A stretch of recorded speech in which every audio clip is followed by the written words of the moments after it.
উনত্রিশে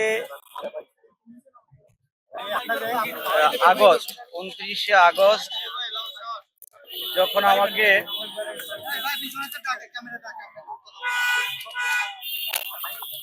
29শে আগস্ট যখন আমাকে জাতীয় পার্টি অফিসের সংলগ্ন মেন রোডে তখন আমি স্লোগান দিতেছিলাম পিছনের সিরিয়াল থেকে আমাদের হঠাৎ করে পিছন থেকে প্রায় 20 থেকে 30 জন জাতীয় পার্টির নেতা কর্মীরা আমাকে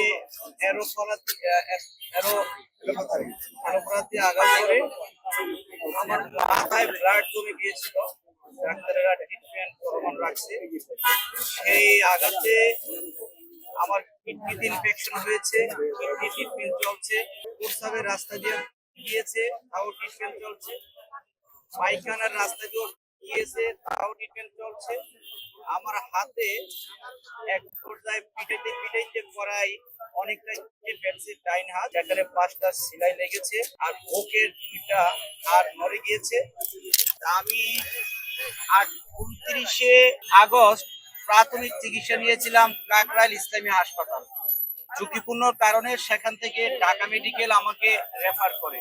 ঢাকা মেডিকেলে চিকিৎসা দেওয়ার পর যখন আইসিইউ না থাকার কারণে আমাকে গণস্বাস্থ্য হাসপাতালে রাত্রির মধ্যে পাঠিয়ে দেওয়া হয়। গণস্বাস্থ্য হাসপাতাল থেকে আবার উন্নত চিকিৎসার জন্য ঢাকা মেডিকেলে 4 তারিখে আনা হয়। আমি 4 তারিখে আসার পর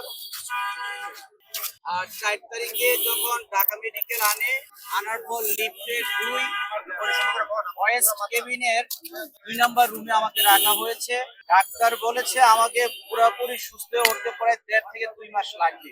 এখনো কিডনির অবস্থা আমার ভালো না, বুকের 2টা হাড় সমস্যা, মাথায় আমাকে ব্যাপক মারধর করেছে, কথা ঠিক মতো বলতে পারি না। তা আমি চাই যে আসামিরা আজকে শুধু আমাকে আঘাত করে নাই, আমার চোখের সামনে আমি দেখেছি সাংবাদিক ভাইদেরকেও পিটিয়ে মাথা থেকে রক্তাক্ত করেছে। 3-4 জন সাংবাদিক ভাই আমার সাথে চিকিৎসা নিয়েছে কাকরাইল হাসপাতালে। যারা আমাকে হত্যার উদ্দেশ্যে 30 থেকে 40 জন যে হামলা করলো, এম কাদেরের নেতৃত্বে আর শামীম হায়দার নির্দেশে যারা যে আমাকে হত্যার উদ্দেশ্যে হামলা করলো, অতি দ্রুত তাদেরকে আমি গ্রেপ্তারের আওতায় এনে শাস্তি দাবি জানাচ্ছি।